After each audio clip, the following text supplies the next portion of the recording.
Now, feeling like Dr. Spock on Star Trek, I greet you. Good morning, good people. It's a privilege to be with so many brothers and sisters here. Many of you I have met on other occasions, and so it's an arrivederci kind of moment. But you also have the advantage of me because I hear that a lot of you know me through your iPod. So I feel like a rock star here, you know.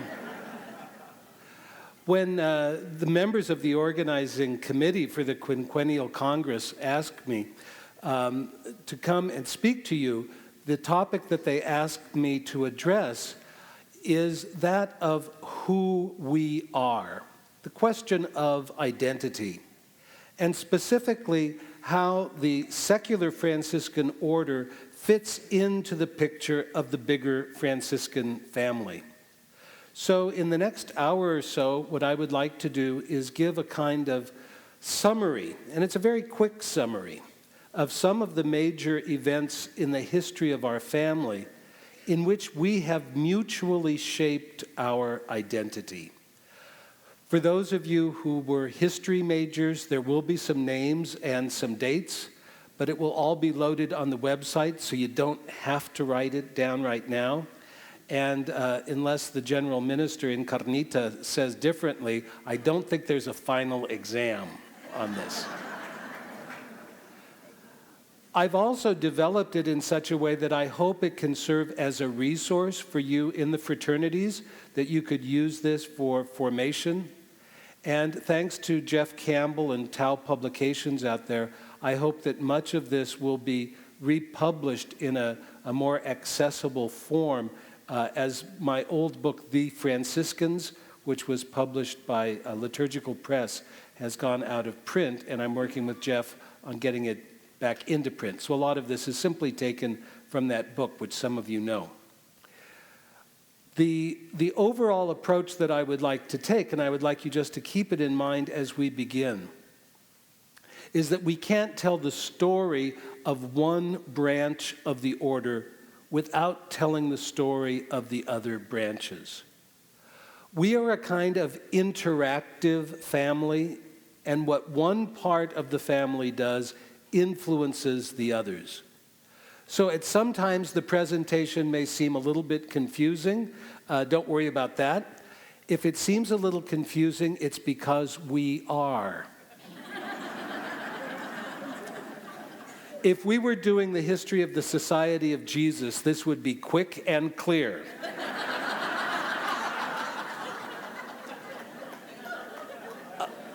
A French atheist whose name is Moulin has written a history of religious orders. Why an atheist would want to write the history of religious orders is beyond me. But he said that the Franciscan orders, in their many different branches and ramifications, clearly seem to show that they are on the verge of anarchy. And yet have survived for 800 years. At least, he said, a testimony to great vitality. With that in mind, ready for a little confusion, don't get worried about the many dates and names. There will be some pretty pictures, and I hope some illuminating information. Let us begin. You might actually, I don't know if people in the room can see well enough, if the lights go down a little bit, the slides may be a little bit clearer. I'd like to begin here with this picture that represents St. Francis and one of the brothers with two women who are coming to do penance, who are within a natural environment. I love the birds here. They look like parrots in kind of a rubber tree. It shows that we live within an environment as a Franciscan family. And it's that which I would like to talk about this morning.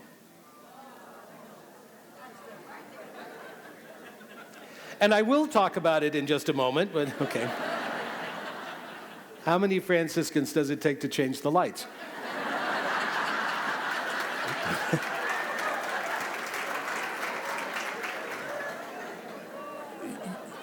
you know who you are. Who we are, an overview of the Franciscan family.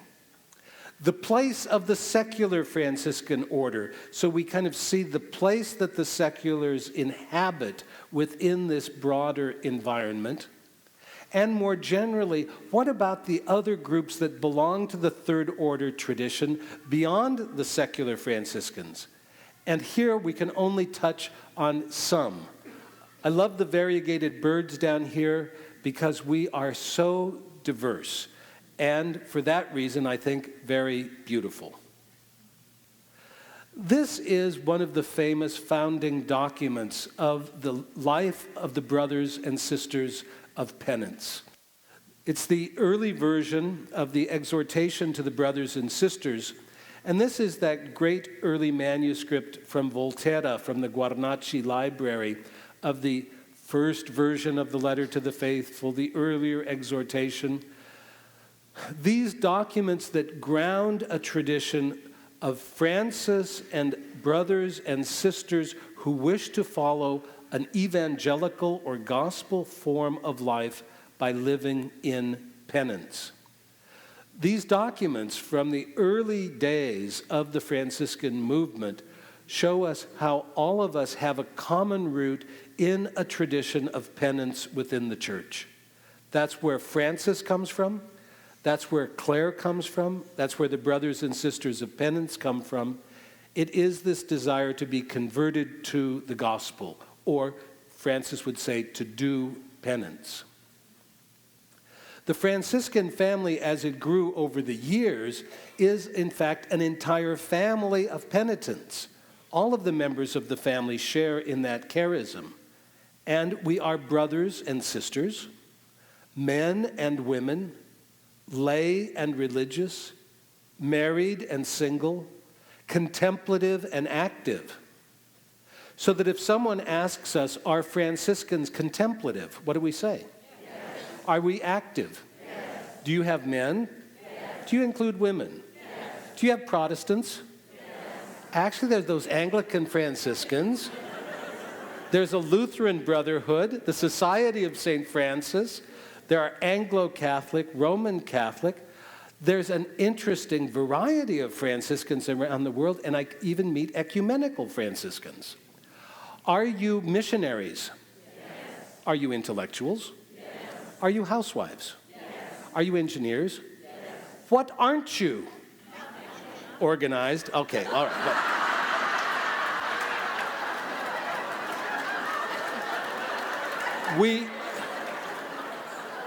We are differently organized. That's the way we like to say it.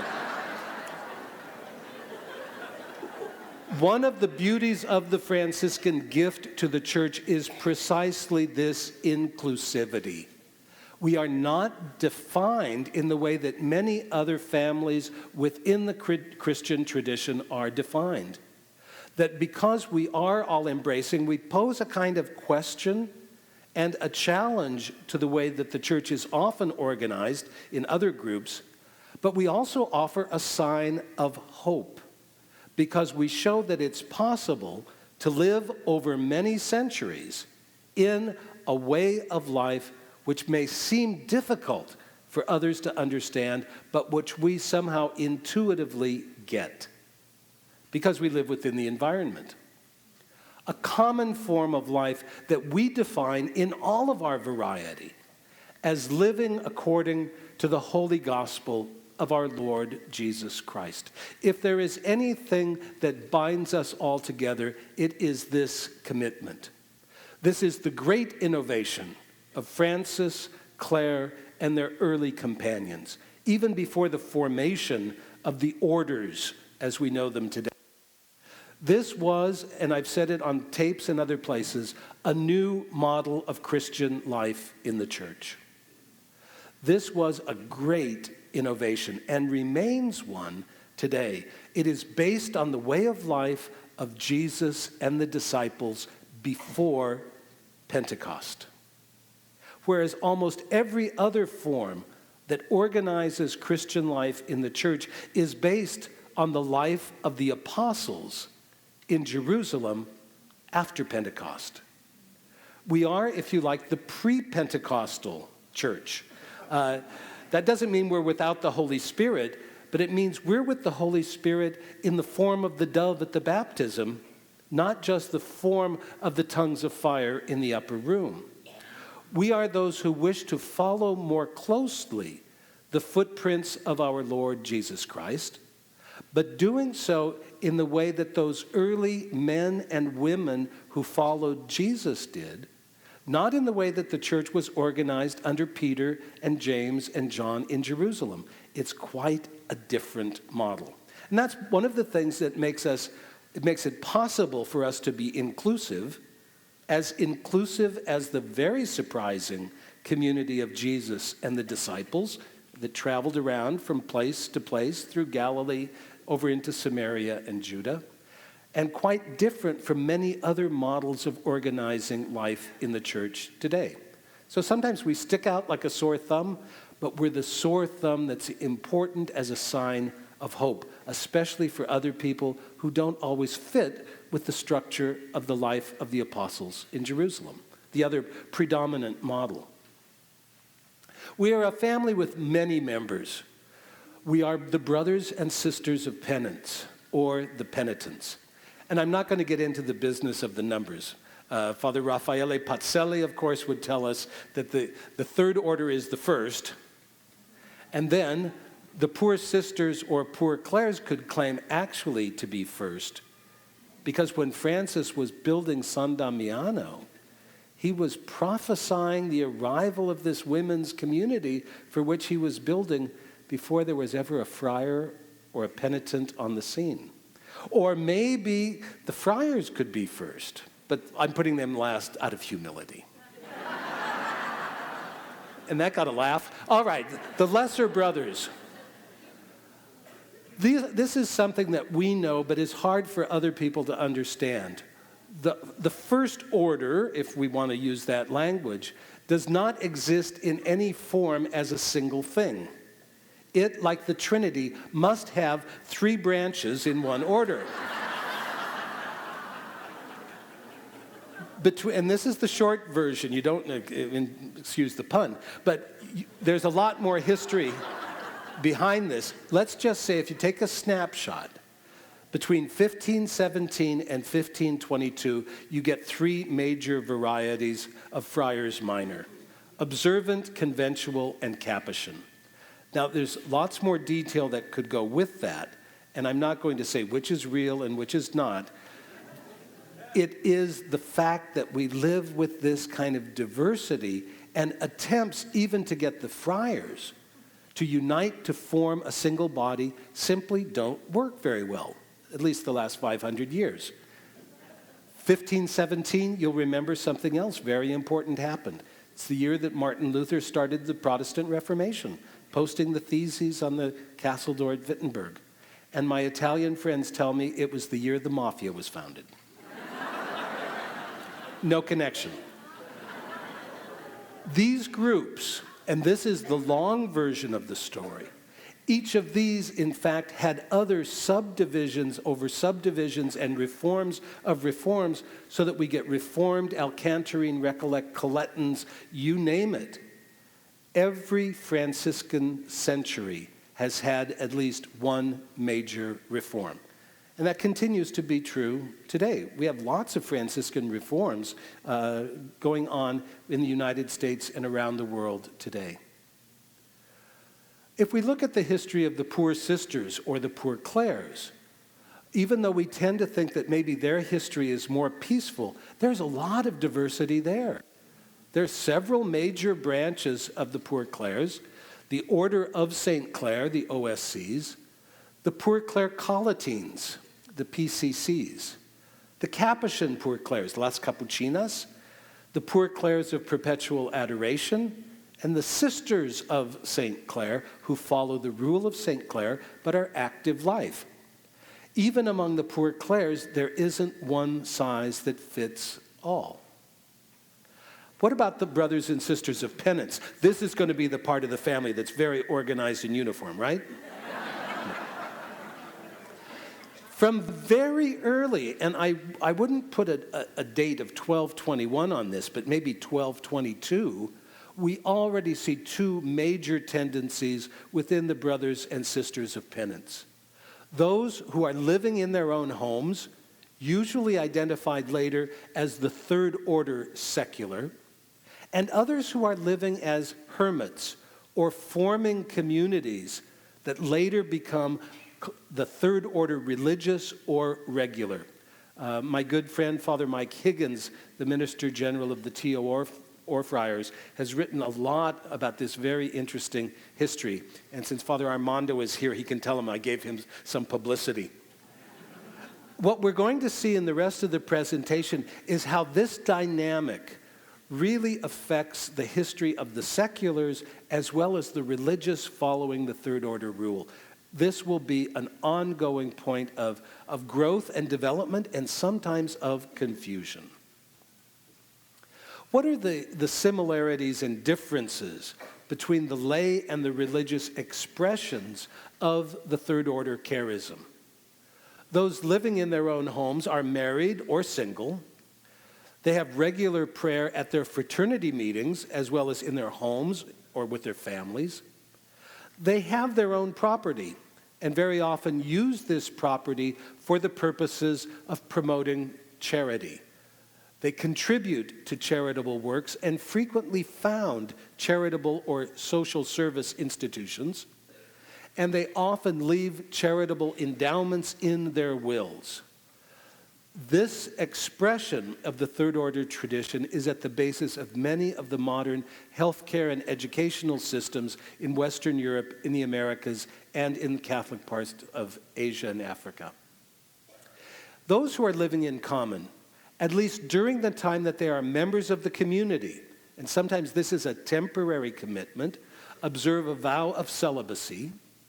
They have daily common prayer in common, that's kind of repetitive, often wanting to use the divine office in a rather solemn form for those who are literate. At the beginning, many, of course, are not literate in all branches of the family.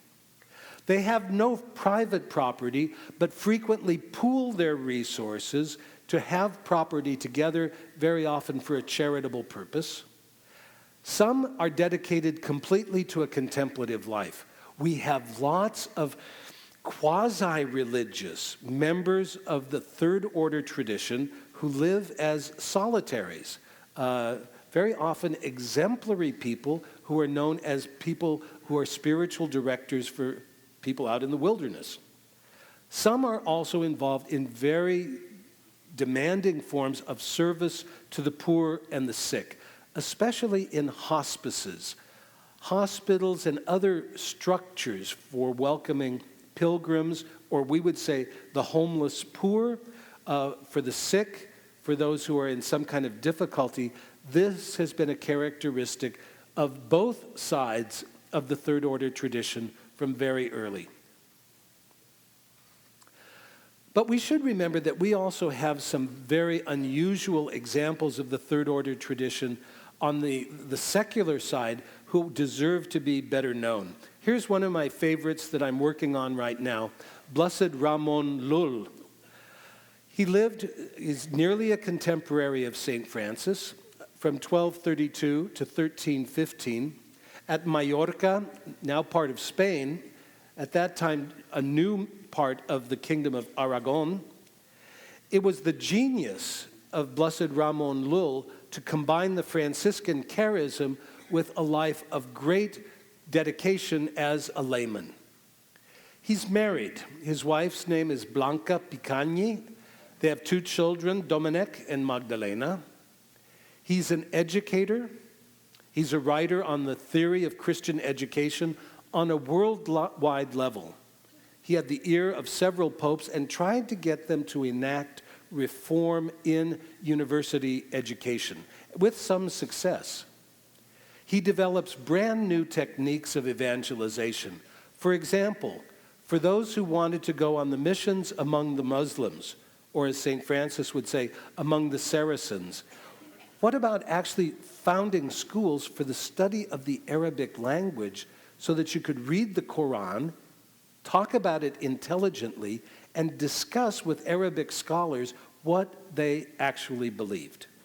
Now, it's not a modern form of interreligious dialogue, as we would know it today, but it's a sincere attempt to teach fellow Franciscans, including friars, how to learn languages necessary for evangelization.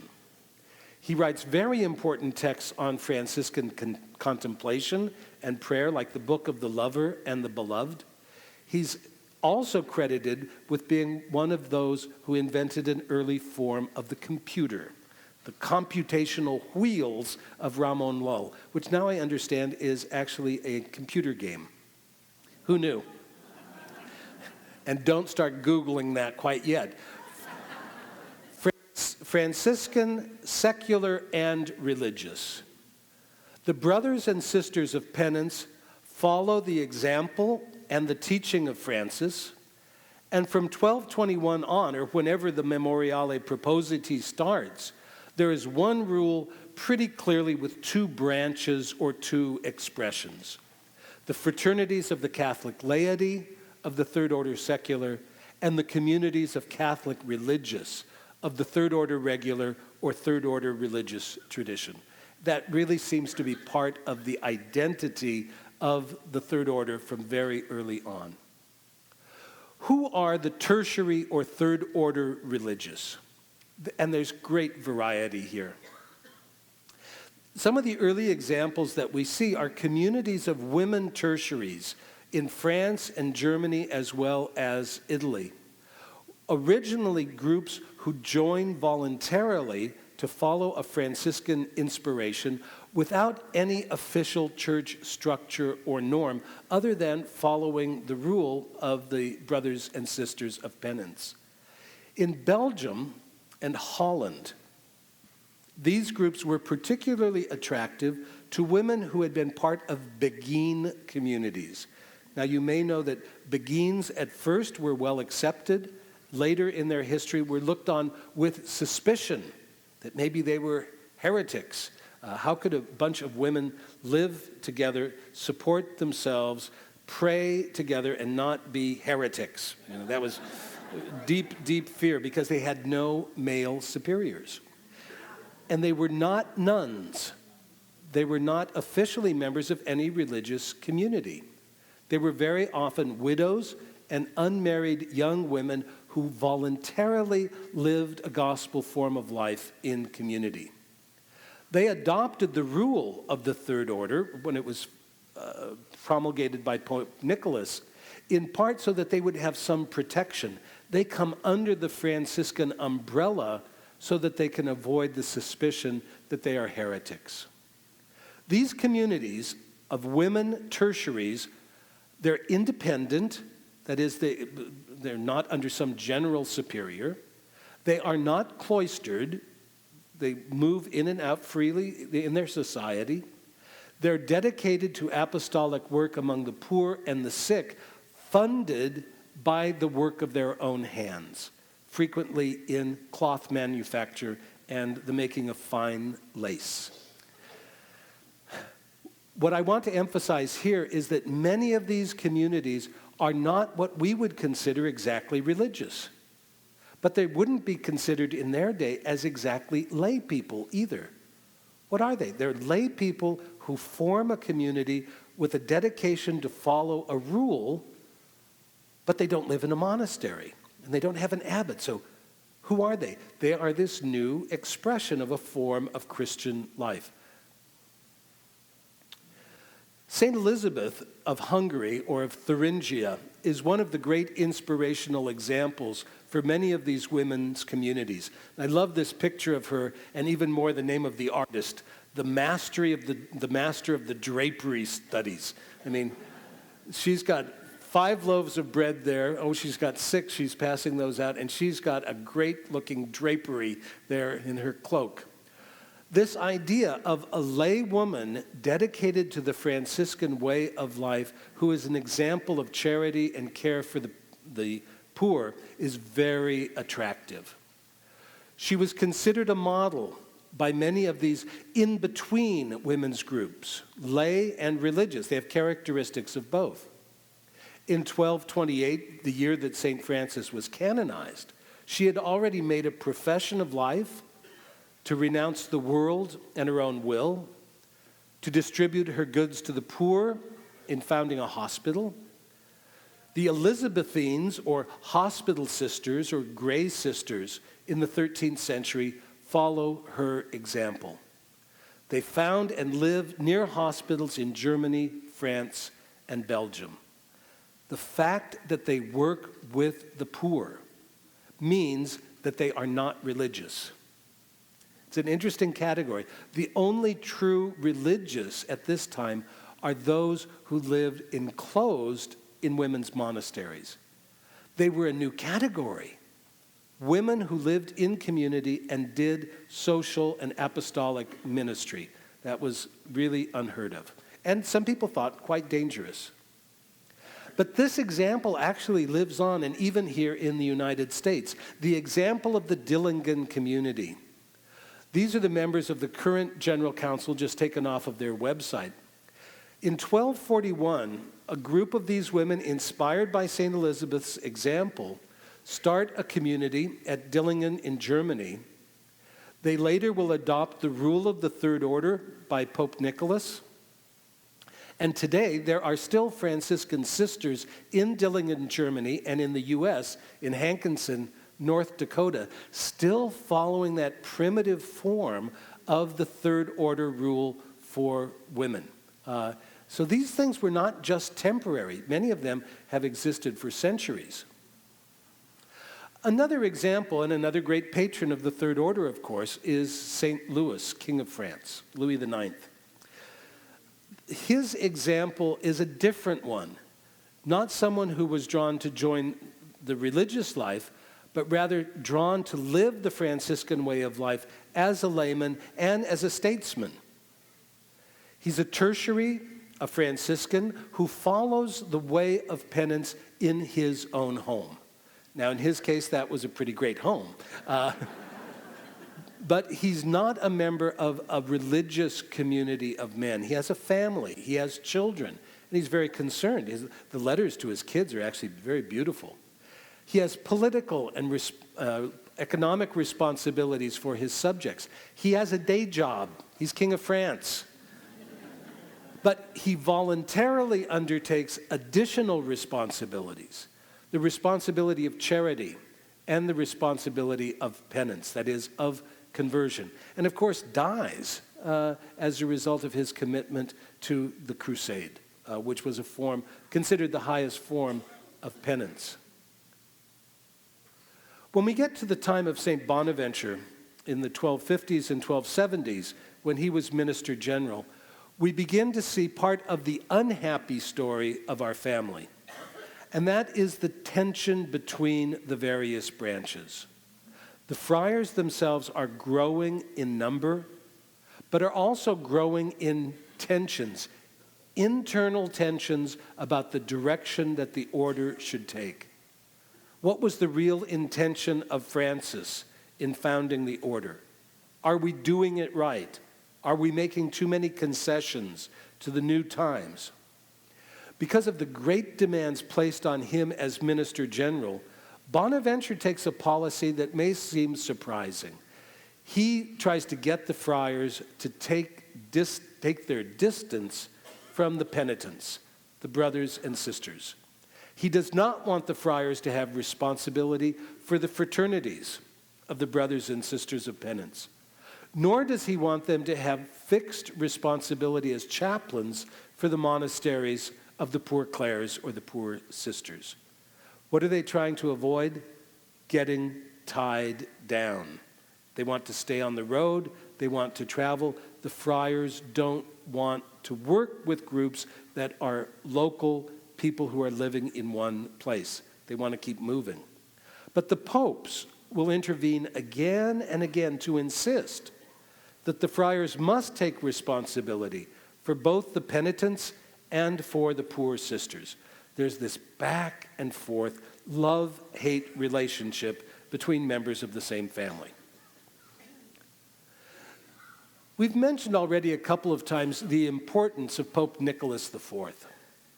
It was he who published the rule for brothers and sisters of penance in his bull Supra Montem in 1289, which really will become, for the next several centuries, the norm for any brothers or sisters who want to live according to this form of the third order.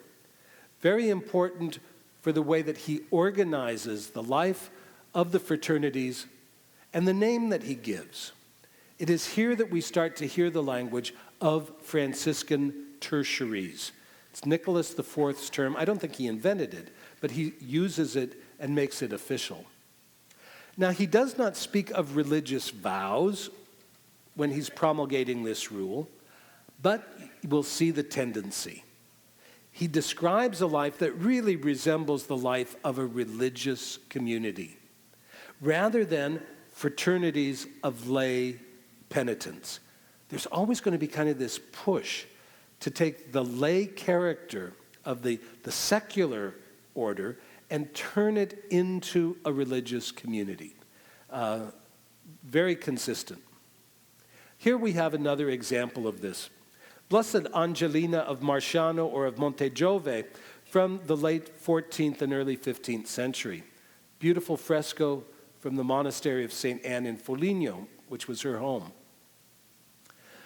Her example shows that she clearly founded a community of women based on the example of Francis, and very explicitly a community of lay women penitents, inspired by the example of Francis and his way of life.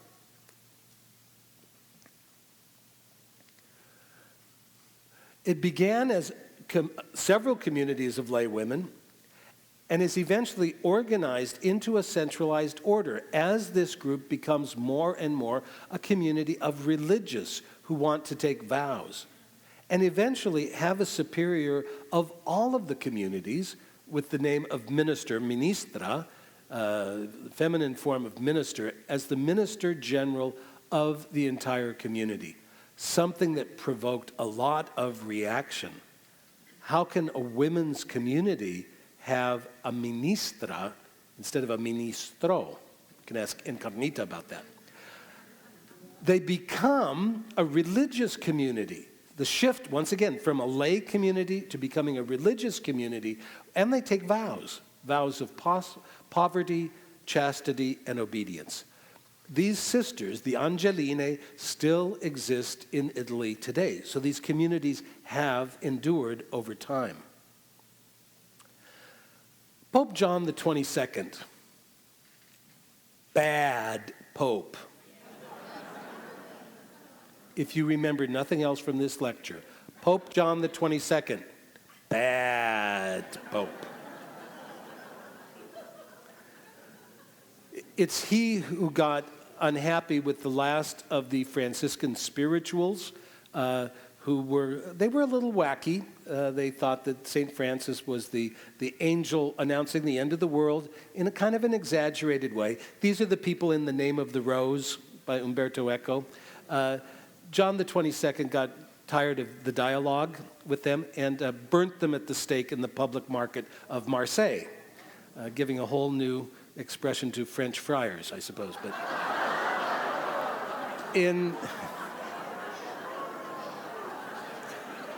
now, if you're very lucky, if you go to the Franciscan Institute at St. Bonaventure's in New York, they have a T-shirt with the 5 friars on it.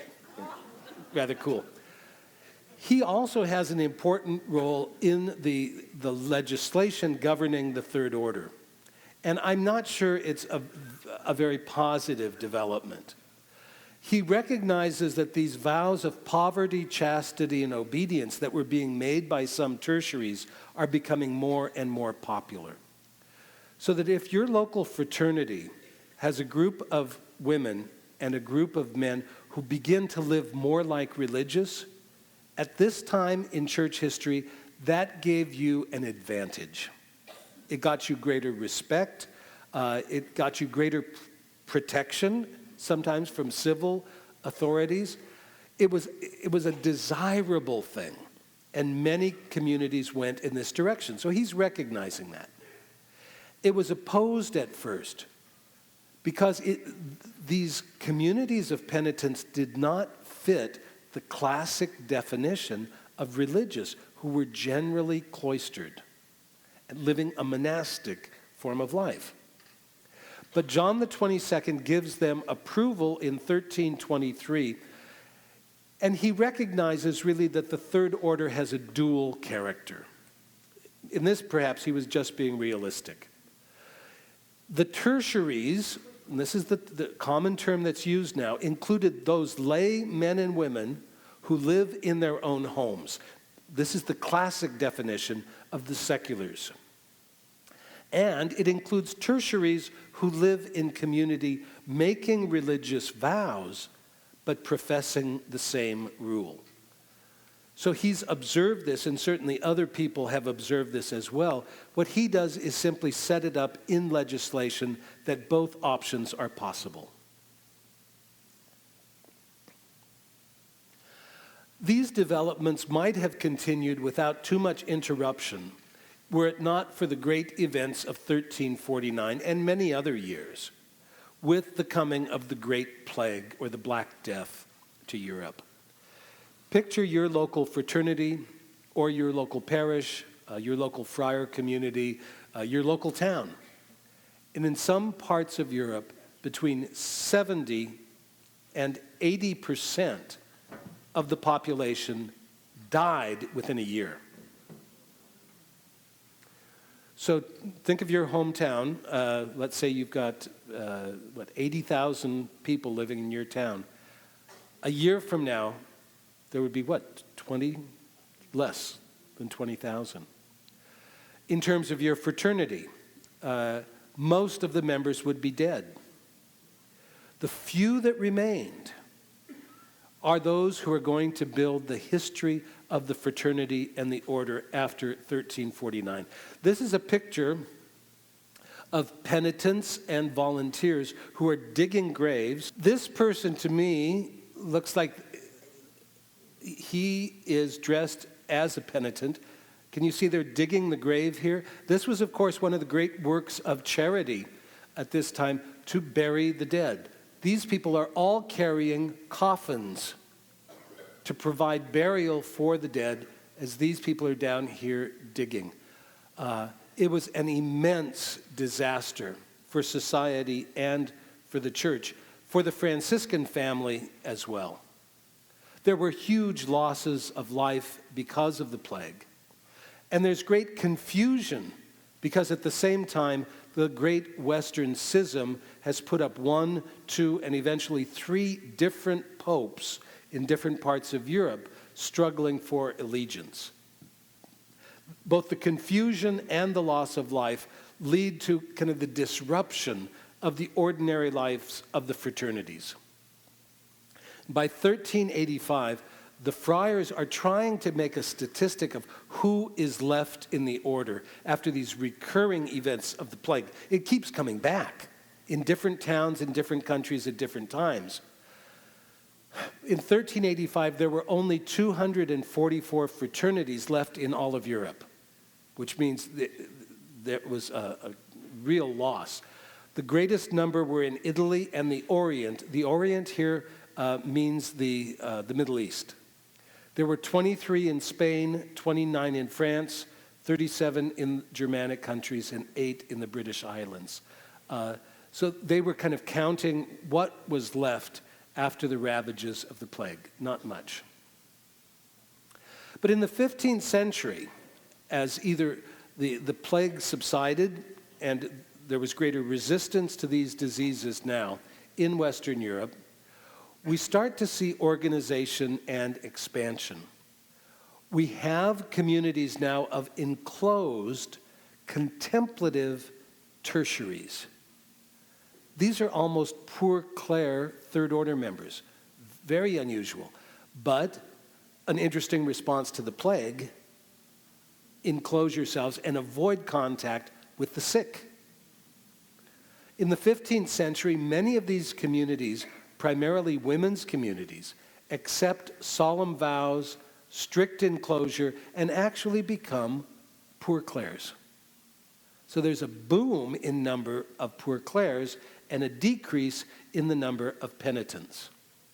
Tertiary religious communities worked in apostolic endeavors without enclosure, and these began to form organizations.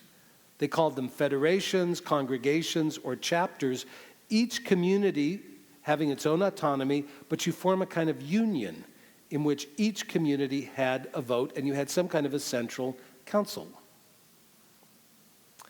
Pope Nicholas V has a great nose and also a very good hat, I think, but he looks a little suspicious of Cristoforo the artist. It's like, are you picking my pocket while you're painting this picture? He's another one of those Nicholas popes who makes an important contribution to the organization of a part of the Third Order tradition. And this is the TOR friars part of the tradition. The Spanish congregation of men's communities, so these communities that are getting themselves organized, receive papal authorization that they also can make solemn vows as religious. The women had kind of led the way, and the Spanish men's congregation will follow. In Italy in 1447, Pope Nicholas V tries to unite many different men's communities into a single congregation with its own general chapter and its own minister general. We could kind of date this to 1447 as the initial structure or the attempt at structure for the modern TOR friars organization. It wasn't really very successful. Part of the reason was that people had these allegiances during the Great Schism to different styles of church because they followed three different popes. And it made it hard for any pope for quite a long time to exercise authority. But it was a step in that direction. Pope Sixtus IV, I think, gets Best Laundry Award in this painting. Another pope who's going to shape the Franciscan Third Order through several types of intervention. First, he's going to recognize that these members of the Third Order who have made religious profession are really and truly religious. He's going to say that the vows of both the men's and the women's communities, up until now it had just been the women, of the Third Order regular should be considered as solemn vows, making them card-carrying religious in the church. They are true religious. Interestingly, alongside that development, there is a surge in what we would call the secular order as the lay penitents are revived by the great revival and reform preachers of the time. The leaders of the observant movement, like Bernardine of Siena, John Capistran, Bernard de Bustis, they use their preaching, the penitential preaching of this reform, in order to build up new lay communities following the Third Order rule. So we get a boom in the late 1400s and early 1500s.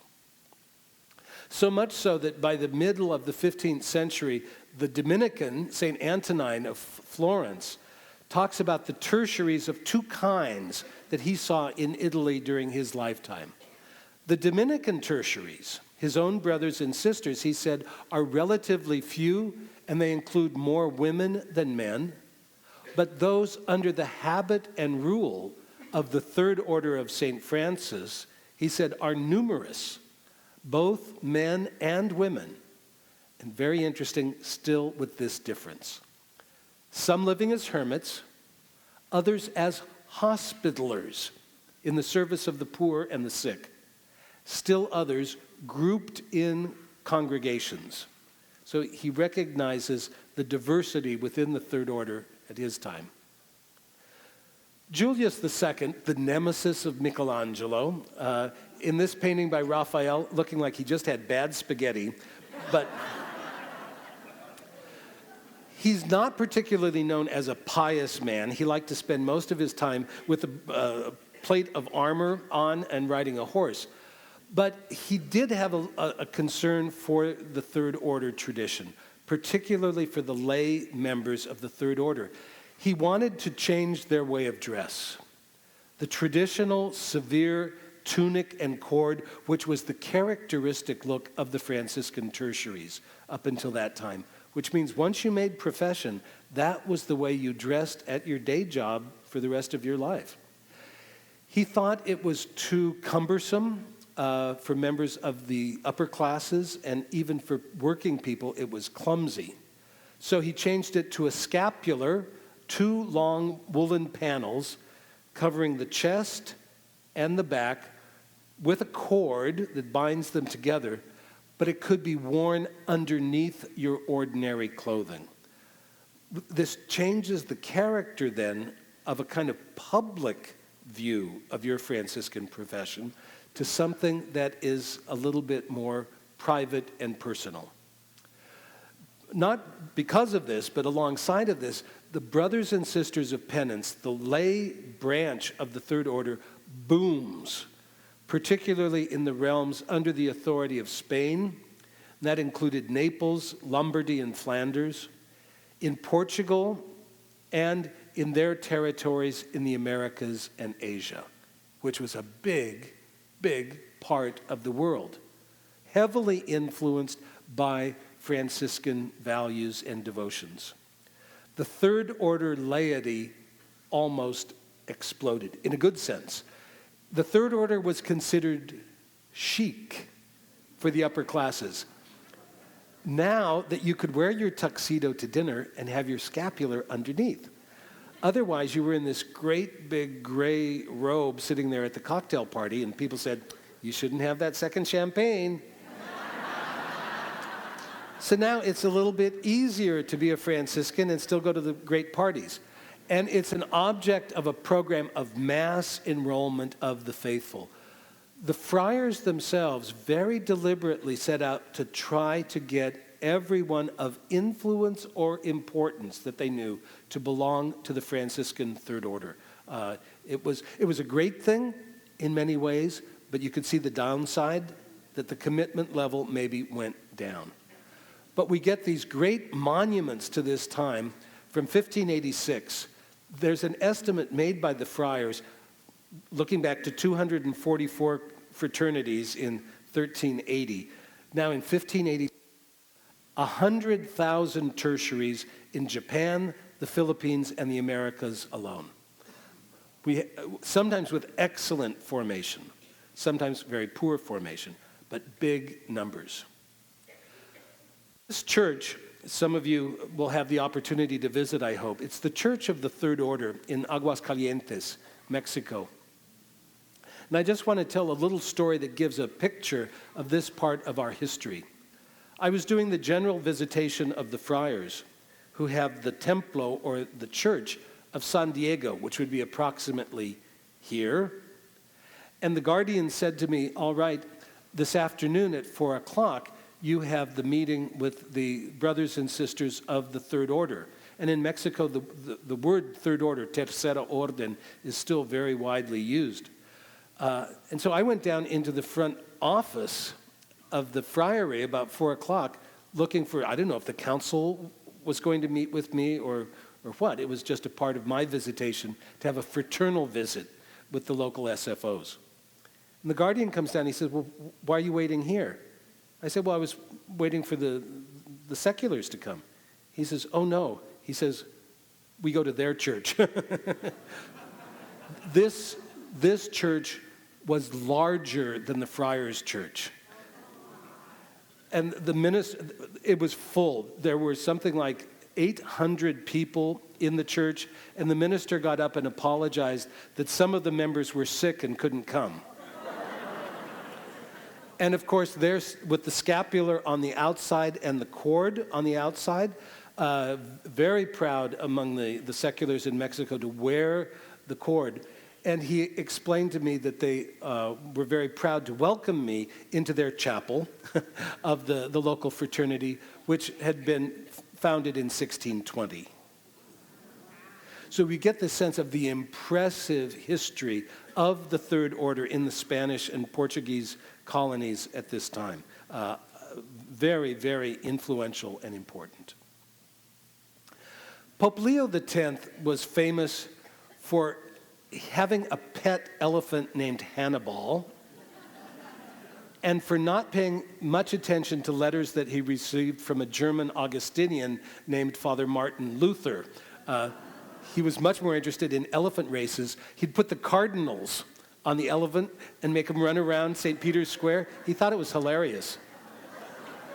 But he also herded some other elephants, which would be the Third Order.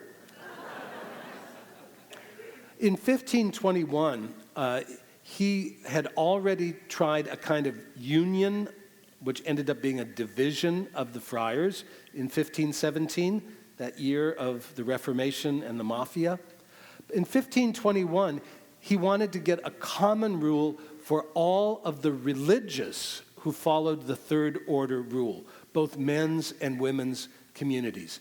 He had not been terribly successful with the friars, so he decided to take it out on the Third Order.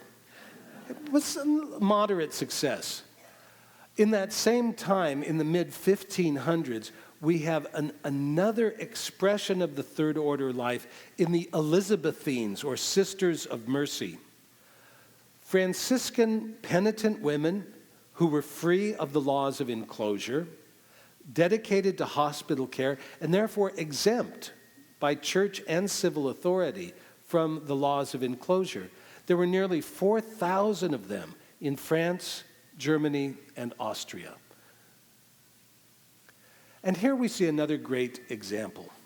St. Angela Merici and the foundation of the Ursulines. This was clearly a distinctly Franciscan spirit that animated St. Angela.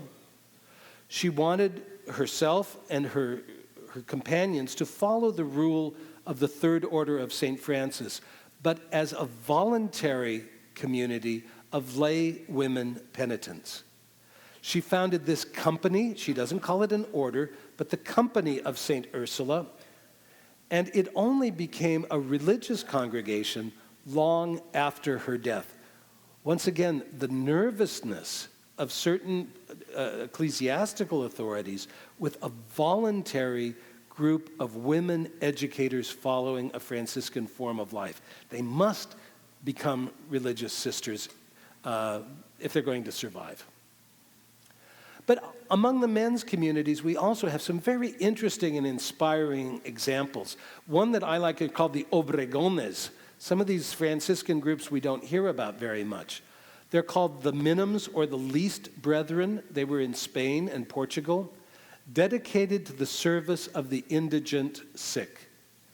They were founded and named after their founder, Bernardino de Obregon, known as the Obregones, by 1566, and they published this great book, which is one of the earliest treatments of pharmacology and medicine for the treatment of the sick.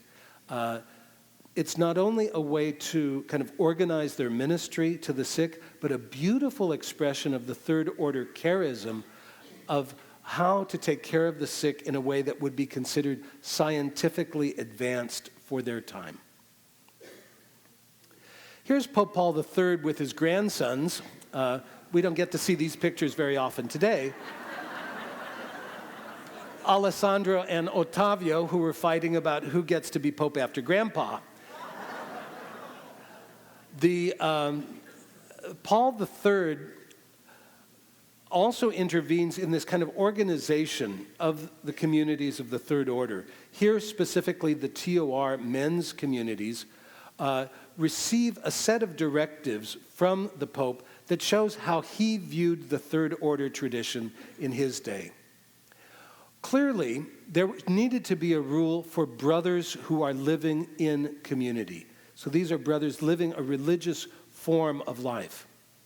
There should also be a rule, but this is a Third Order rule, for nuns of enclosed life, contemplative TOR nuns. We don't have too many in the U.S., but they are in Mexico City and in other places.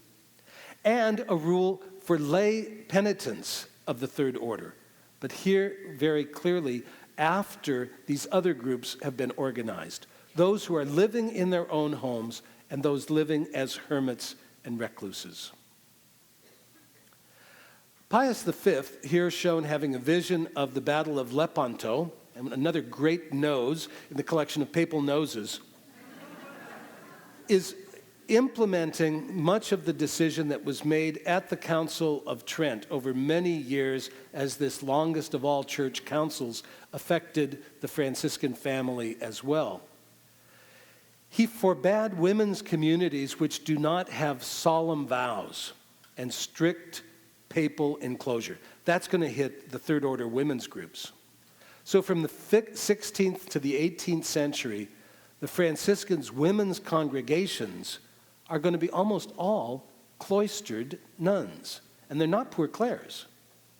They have a completely contemplative life, but they're following the rule of the Third Order, originally designed for the lay brothers and sisters of penance. Can you see how confusing this story gets? After the Council of Trent had concluded and published all of its new legislation, we have a new picture of Franciscan life.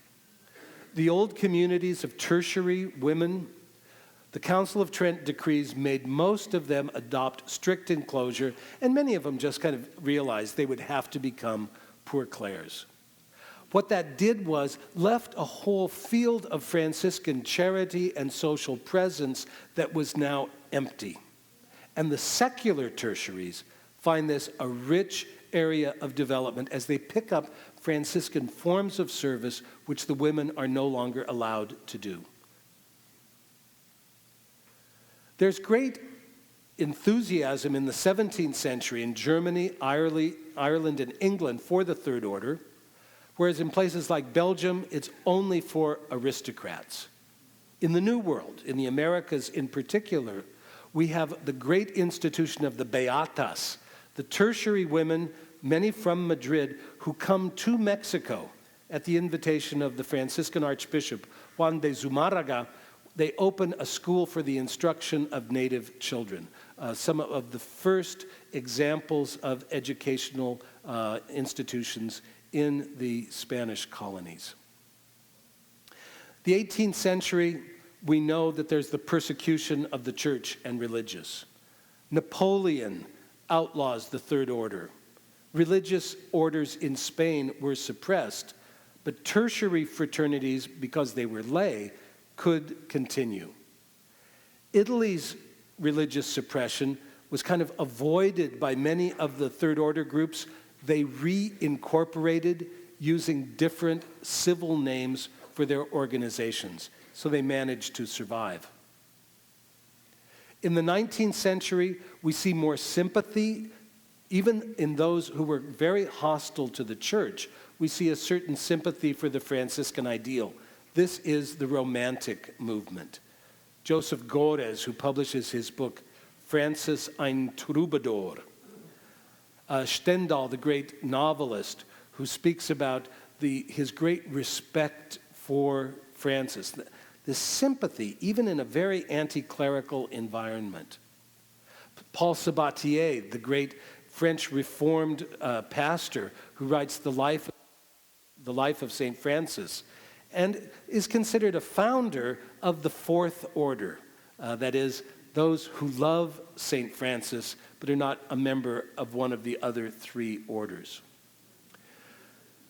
In the mid-1800s, we have the restoration of the First Order after the persecutions. We have a better understanding of the apostolate. We have a better sense of specifically Franciscan action, and this popular sympathy for the figure of St. Francis, with great support from several popes. So we get figures like this, not well known today perhaps.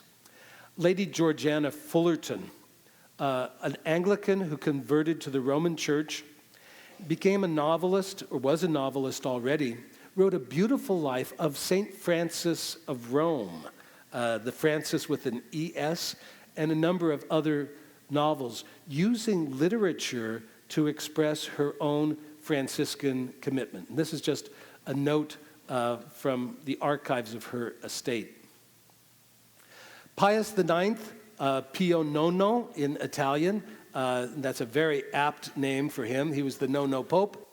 But he like many of his successors, now we're going to see year after year, all of the popes, from Pius IX until Pope John the 23rd, are all members of the Franciscan Third Order. Leo XIII, as Bishop of Perugia, later as Bishop of Rome, really promotes the tertiary life as a means of combating modern heresy. He is a Franciscan tertiary and promotes the Third Order worldwide. At the 7th centenary for the birth of St. Francis, 1892, he writes this great letter, Auspicato Concessum, in which he really encourages bishops and others to spread the Franciscan Third Order as a means of building up the church worldwide. He issues the revised rule to make the Third Order even more accessible to large members of the faithful. Again, a great gift for bringing in large numbers, not such a great gift in terms of the formation that some of them receive. Blessing and a curse. A couple of interesting characters. Franz Liszt, the composer, a great example of a tertiary who has a checkered career and becomes a member of the Third Order later in life. There's one of his musical scores. And a quotation from Liszt, "I'm half gypsy, half Franciscan."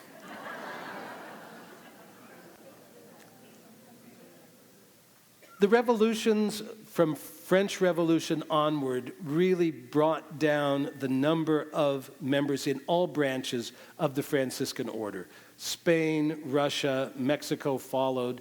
Italy, confiscation of religious goods. Kulturkampf in Germany, seizing church property. Religious were almost destroyed in several countries around the world. Yet, people like Chateaubriand will write beautiful things of kind of a popular level about the social impact of Franciscanism. Or the great History of France by Michelet talks about Francis as kind of the opening to opposition to structures of the church. This is the view of Francis as an early member of the Protestant Reform, which was really contested by people in Rome, but it opens up a whole new field of research for people who want to study St. Francis.